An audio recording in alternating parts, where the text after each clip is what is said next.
Okay, so this is part of our Aging in Place series, and we're going to talk a little bit about giving up the car. And one of the things that we will do is we will make copies of these slides available. In addition to that, we will make copies of the recording available as well, and then it will be posted on our YouTube channel. So if you or anyone else wants to go back and listen to it, you have the option to do that. So I am Eileen Doherty, and I am the director of the Colorado Gerontological Society. So one of the things that's really important as a value is that we as older adults really do value our independence. And one of the things, or one of the ways that we know that we are independent, one of the things that gives us independence is a car. One of my kids was telling me not so long ago, as she was reminiscing about how just being able to have a bicycle when she was about 10 gave her wheels and she could be free. And so by the time she got around to having a car and having a driver's license, she was telling me how she was really free, because then she could make all kinds of decisions about where she wanted to go, when she wanted to go, when she wanted to come home, etc. So one of the things that we need to be aware of as we are looking at driving as an older adult is, what are the things that actually impact our driving skills? And one of them could be health. Another could be medical conditions. And another might be that we ourselves suffer from various kinds of injuries. So all of those things we will spend a little bit of time exploring, and what that means as we sort of look at what is our role in taking charge of driving a car. So health conditions and medications that have side effects that influence driving. I think we have all been to the pharmacy and they hand us a prescription, which has a lot of information. They call it patient education, attached to the envelope. One of the things that we often do is ignore whatever is on that patient education information that is provided to us. But oftentimes, if you read through that or you glance over it, you will see that medications, there may be some side effects to those. Probably the biggest one, though, that we see in our office is people have trouble seeing. And for some people, that is a situation of cataracts. I personally had that situation 5 or 6 years ago where I thought, well, I had always had really good eyesight, but I couldn't see. And I'm thinking, all right, you're reaching the age in your life where you may just have to get glasses. So I went to the eye doctor, and he, within minutes, said to me, do you know a good ophthalmologist who can do cataract surgery? And I'm like, what? So once I had that done, I was back to myself being able to see again. A second thing that we see people have very, very frequently is macular degeneration. And macular degeneration is a situation where basically you have holes in where you can see in the retina, or the other thing that people have trouble with is glaucoma, which basically creates a cloud or a film over the eye. So if you are experiencing any kind of trouble seeing, it's worth at least a quick trip to the ophthalmologist to see whether or not you have any of those 3 primary types of diagnoses going on with your eye, and whether there's any ability to correct those with any type of surgery, glasses, medications, whatever. The second thing that happens to us as we get older is that we have slower reaction time and reflexes. And I worry more personally about people driving in the big city than I do some of our friends in the rural areas. I was much less concerned when my 88-year-old mother was driving down the country roads in Western Kansas than I sometimes worry about my 92-year-old friend who insists on driving to my house and various other places.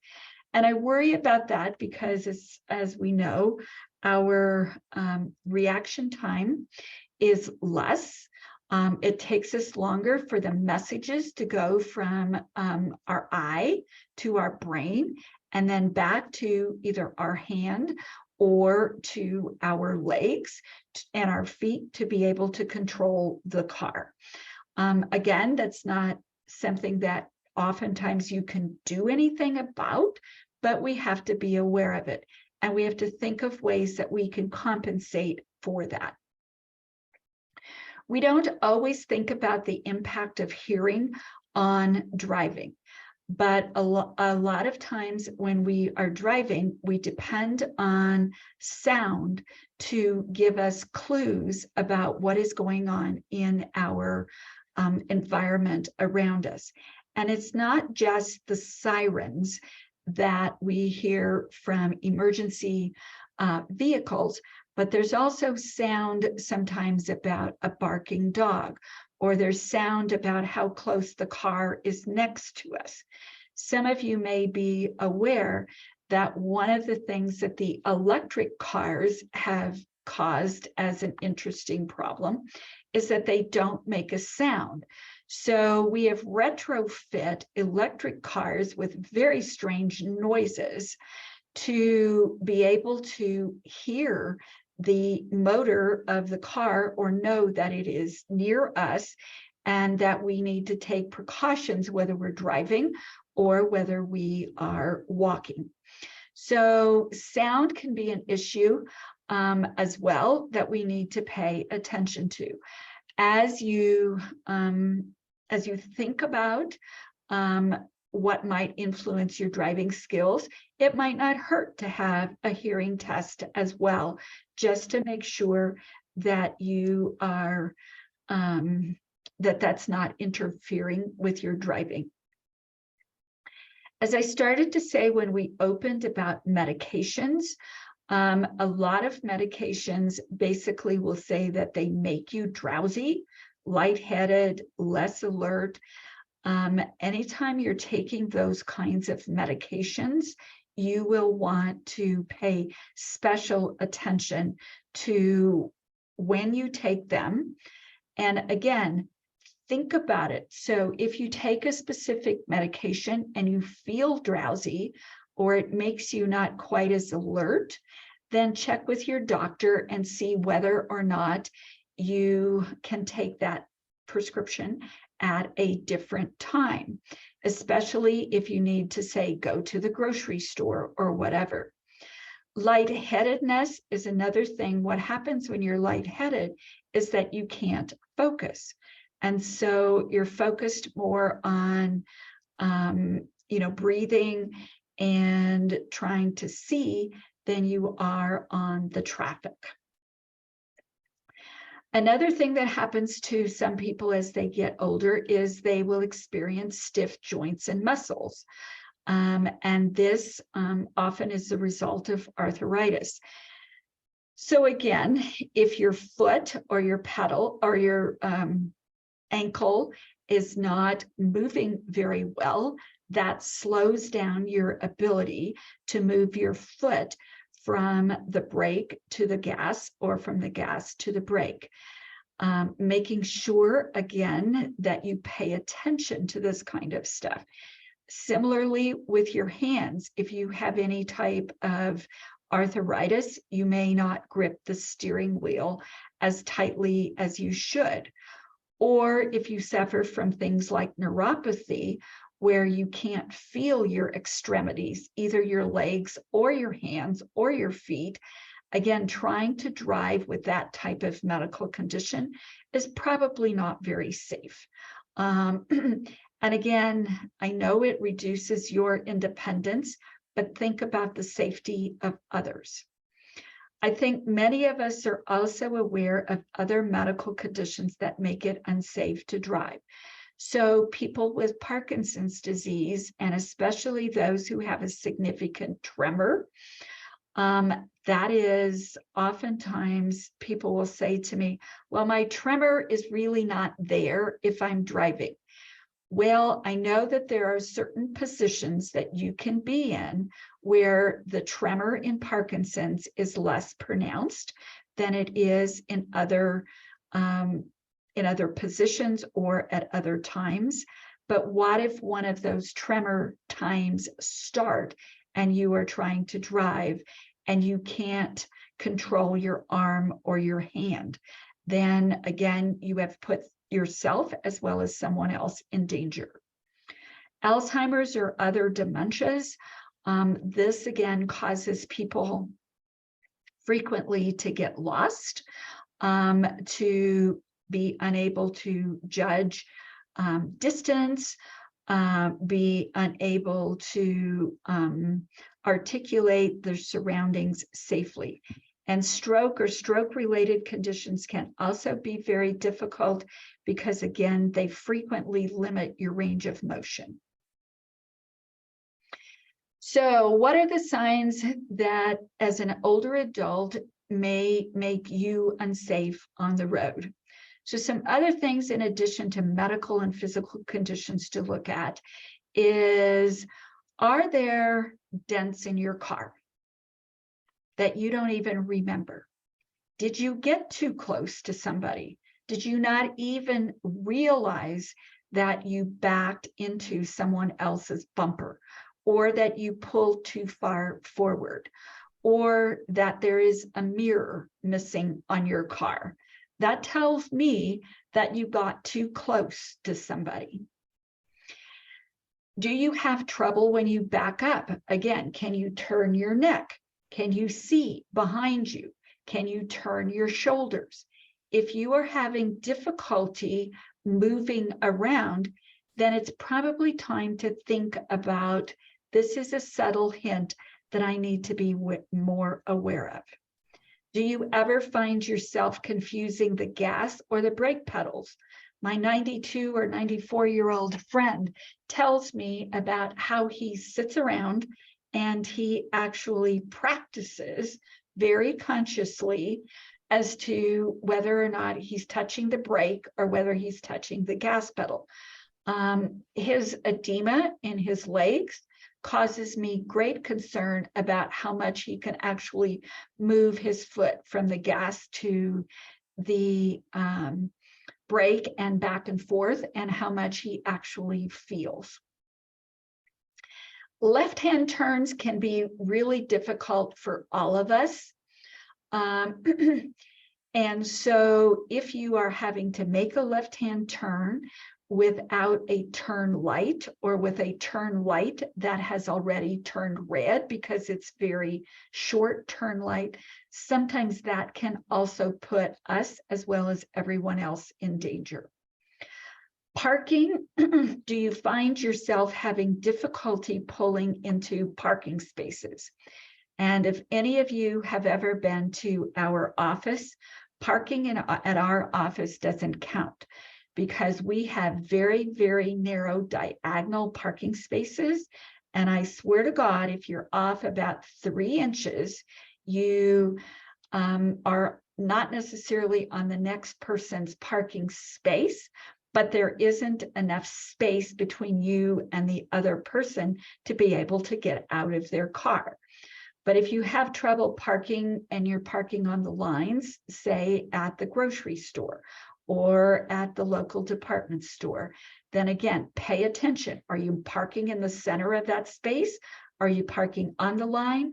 Are you taking 2 parking spaces? Do you have difficulty staying within the lanes? And this is really sometimes also part of vision.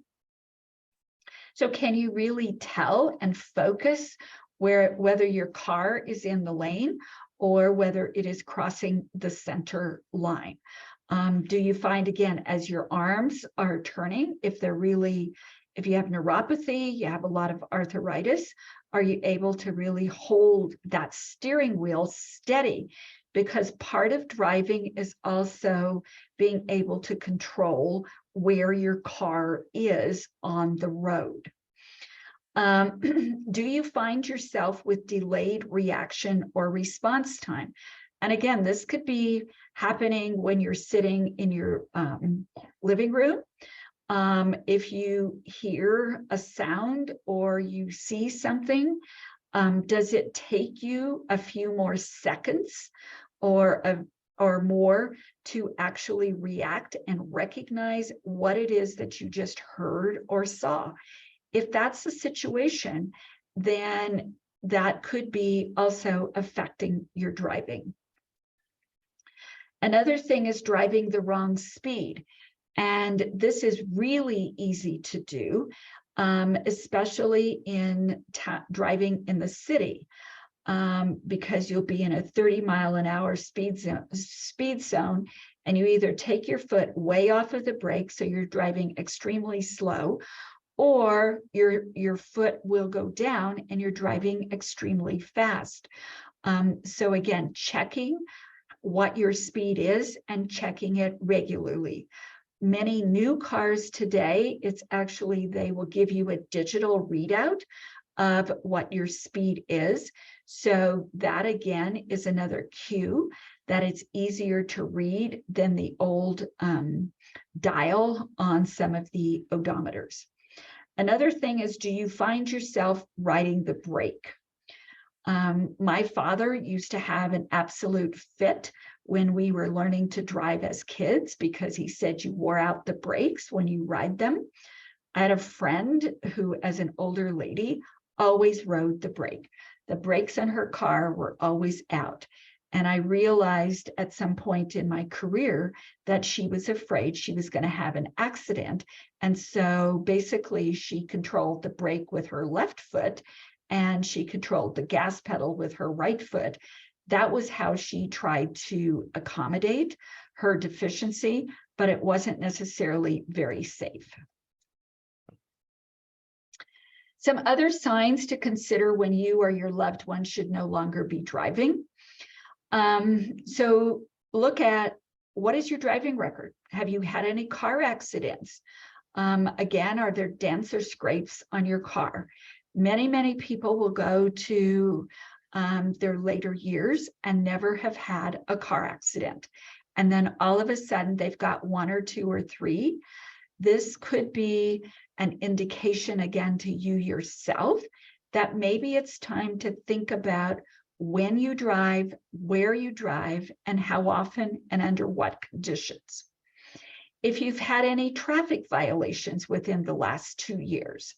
So again, speeding, illegal parking, not parking close enough to the sidewalk.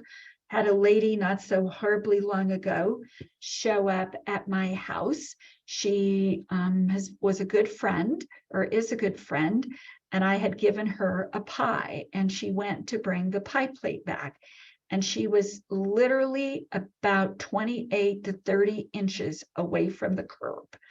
Not only did she not park safely, but the cars that were coming down the street were having to pull across the yellow line to be able to pull around her. Again, that is not safe. Sometimes we also see increases in our car insurance premiums. Now, car insurance premiums can increase for 2 reasons. One is there could be claims on your record from either a crash or having to have repairs done to your car, and you claim an insurance claim. And those are, when you have those kinds of insurance premiums, again, that is a warning sign that you should pay attention, because now the insurance company has rated you as a higher risk driver. The other reason that sometimes insurance companies will increase your premium is if you change age.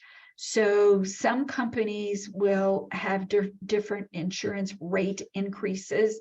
If you go, say, from 69 to 70, there will be an automatic insurance increase, or from 74 to 75. And again, they look at you as a higher risk driver. Another thing, a warning sign to think about is, do you get concerned about driving at night? Would you prefer to drive in the day? This is actually one that's really easy to fix, because if you need to drive at night, either make alternative arrangements or just stay home. That's one that you can control pretty easily. Again, if you will admit it to yourself that you need to take that action. Another thing that you need to, that might be important, is your own irritation or anger. So are you concerned about how fast people are driving, how slow people are driving, when people are cutting you off? One of the things that I'm always aware of is when I'm driving down the road and I see somebody who's driving really slow, and I get very concerned when people get very close to them and try to cut them off. That again is very dangerous on their part, but it's also then dangerous because if you by any chance speed up, then you may clip them as well. We've talked a lot about health conditions on vision, hearing, and movement. And the last thing on this slide is there any issues that your doctor has warned you about in terms of your driving habits? So if you are concerned, what are some things that you can do to check and improve your driving skills? So there are driving rehab specialists, occupational therapists, and other trained professionals that you can actually go and ask them to do an assessment of your driving. You can ask to go with the local motor vehicle and do another driving test. But the one that I like, and again, I need you to be really super honest with yourself, is the National Highway Traffic Safety Association has like a check sheet. It's called a self-assessment, and you can answer those questions. And if you answer them honestly, and a number of them you're saying, yes, I have trouble with that, then maybe it's time to think about either how do you modify your driving, or maybe you need to stop altogether. And again, it's not because I'm trying to be mean. I don't want you to either die in an accident or to be the cause of an accident. So from my perspective, it's a safety issue. Another thing that many of us have seen over the years is taking driver safety courses. Insurance companies like State Farm, for example, actually will offer lower premiums if you take a driver's course and you provide evidence that you have gone through it. Similarly, American Automobile Association has classes that you can take. So don't hesitate to put yourself, again, in control by taking those classes. It doesn't mean that you're going to lose your license. It doesn't mean that anything is going to happen to it. What it means is that you're aware that you need to take some action to actually be in control of your driving and continue to be a safe driver.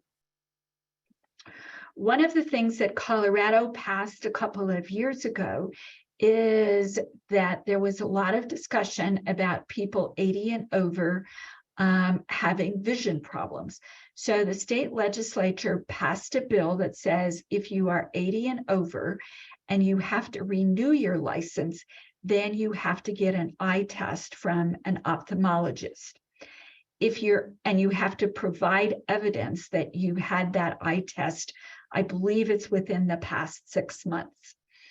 If you are under age 80, you have to self-report that you have seen an ophthalmologist or an optometrist in the past year.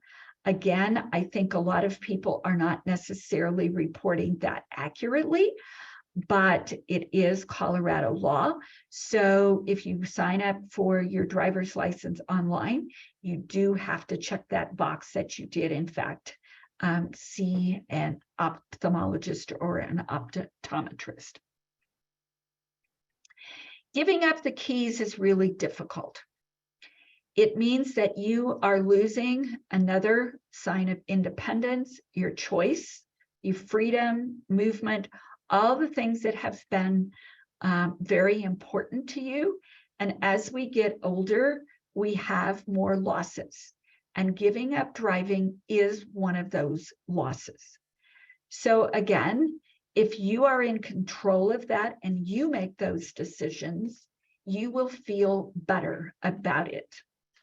So some tips or some ideas about how you can be prepared to not only have the conversation with yourself, but with your loved ones, is figure out what your transportation needs are. So for a week or two, make a list. What do you use your car for? Do you use it to go to the grocery store? Do you use it to go to shopping? Do you go visit your friends? Do you go visit loved ones in a nursing home? Do you go out to social or cultural events? Where do you go? How far do you go? What are the routes that you do? So what is it that you need? When you're thinking about it, especially if you're having a conversation with someone else, is try to be very empathetic. Don't accuse people. Don't accuse yourself. Take responsibility if you're having the conversation with yourself. If you're having it with someone else, try to use an I message and own the conversation. I am concerned about your driving. I am concerned about your safety. I am concerned that you will hurt someone else. Another thing to do in terms of the conversation is try to focus on your skills, not your age. So my 94-year-old friend, he's probably okay on the back streets to go to King Soopers because he's about 4 blocks away. He can easily get there without crossing any type of major street. He can make right turns instead of left turns. So he's probably okay. But age is not as important to me in that discussion with him as it is, his skills. Can he still make a safe right turn? Does he still park properly when he comes to my house? Unlike my aunt, who had a very different experience when she was no longer able to drive because she refused to be participating and basically had a very severe accident. Fortunately, she didn't hurt anyone and she was minimally hurt. So focusing on safety and independence and wanting to be independent, but at the same time, making sure that you are safe. Driver's license is also very important.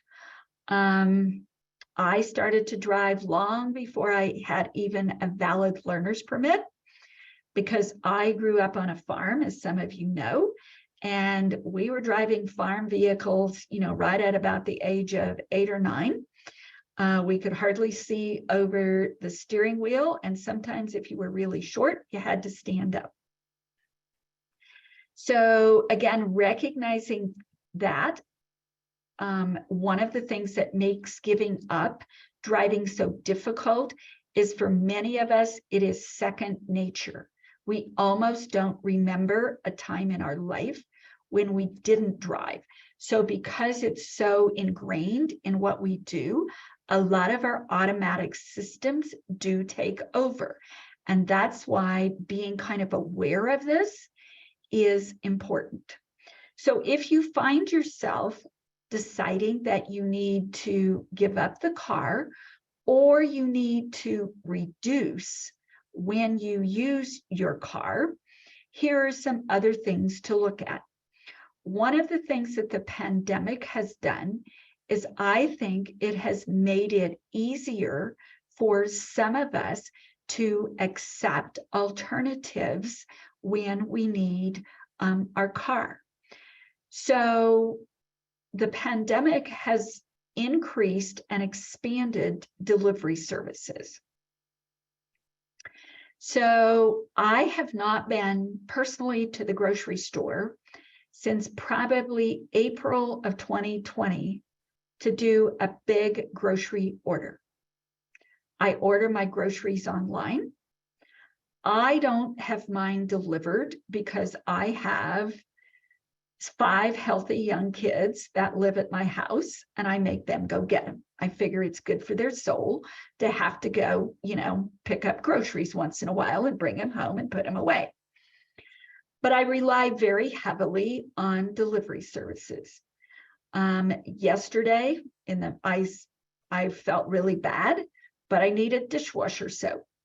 I am a member of Sam's Club. I pay the $99 a year for that membership, and they deliver everything I need.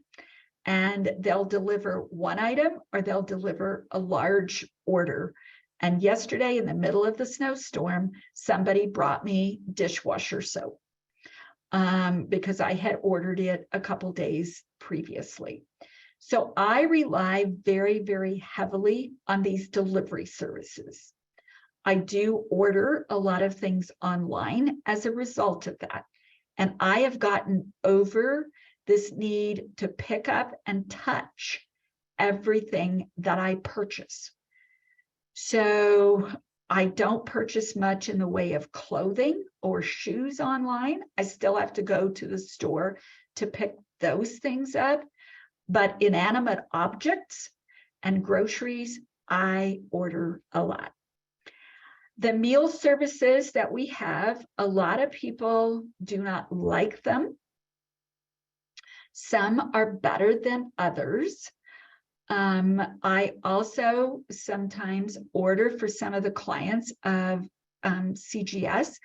We order the frozen meals and have them delivered just from King Soopers or some of the other delivery services. Another time or way that you might think about in terms of traveling is, do you travel long distances? Again, flying might not be the right answer, but again, it might be a way that you can go.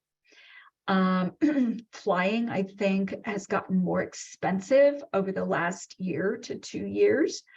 But at the same time, if it's important for you to be able to go, that might be an option. Now, for me, going to Kansas, flying is not an option, because even if I flew into the closest town, I would still have to get 20 miles down the road to my family. So flying doesn't necessarily always work, but sometimes it's an option. One of the other ways that we use driving is it's how we have our friends in a friendship circle. We meet people for lunch. We go to coffee. We go to the movies. We do those kinds of things. Again, another option is invite people to come to your house. So instead of going out to Starbucks for coffee, have coffee at your house and sit around your kitchen table. You want to watch a movie with a friend, get yourself a Netflix or one of those subscriptions and invite your friends over. You may not see the most current movie this month, but my husband maintains that in 6 months it will be on Netflix, and then we can watch it anyway. Another way to think about how you can live without the car is find ways to find purpose and meaning in your life. So find ways that you can volunteer or work from home. So for example, in our agency, we run this program called the Telephone Buddy program. And we have a number of older adults, some younger, who call a telephone buddy, or one or two or three. The requirement is that you call once or twice a month or once or twice a week. We usually start out and then it kind of averages out. But some of our telephone buddies call 2 and 3 times a week to their friends, and it's a way that they have a connection over the phone. Again, finding those volunteer opportunities that you can do from home. My sister volunteers for a local hospice. She is the person who logs all the volunteer hours into their data system. And she has access to whatever their data system is. And then she just sits at her computer and she goes through the timesheets that are put in online. And then she posts them so that the hospice is able to claim their volunteer hours and have an accurate accounting of that. So sometimes we just have to be creative about ways that we can still have purpose and meaning and find opportunities. Some alternatives to driving: build yourself a carpooling network. One of the things that you may find is that you have friends or family, neighbors, churches, civic groups. There are people who still are able to drive safely, who are willing to take you. Don't be exploitive of those situations. One of the things that I know from experience is that be very clear if you are in a carpooling situation about where you want to go, and do not keep adding things. So I had a situation a couple of months ago where I sent my grandson. Somebody was donating some food to the Society for our Christmas Basket project. And when my grandson got there, and he had 2 stops to make, and I had arranged for him to be there at these certain times to pick up stuff, he got to this one older adult's house, and the guy said, "Your grandma said that you could take me to the bank." Well, my grandson texted me because he knew that he had to be at the other location, and he had to, get there. And he's like, "Am I supposed to do this, Grandma?" Well, I said no, because we only had a limited amount of time to pick up on the second location. But he was like, just pouncing on this young kid trying to get a ride. Do not exploit people like that. I know of other situations in my life over the years when I have tried to do these things, that people think, well, I'll just ask them to stop at the bank and the dog shop and something else. No, we set out to go to the bank, so we're going to the bank. We will have to make other arrangements for the dog shop and whatever else it is you need to do. You can't exploit people. Ride sharing is another option. And there are different types of apps. Again, usually it takes a smartphone or a computer. This is the Uber and the Lyft and other programs that are out there. So rather than having delivery services, having those come to your house, sometimes you can have the vehicle come to your house and pick you up. Again, taxis, Uber, Lyft, all of those work quite well for most people. If you're in a rural area, that's not going to work so good. But even some of the little bit larger rural communities are now getting Uber and Lyft drivers, or they have a taxi program. I do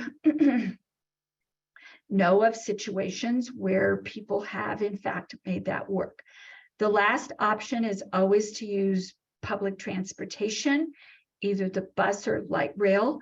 And again, for some people, that works quite well. If they're able to walk to the bus, or they're able to walk to the light rail, and they're able to make the transfers. Sometimes that is the biggest hindrance, if you will, about using public transportation, is that you do have to walk. Now, another thing is that if you do have to walk, again, what kind of accommodations can you make? So are you able to take a little cart with you so that you don't have to carry things, but that you can put them in the cart and then you can push it?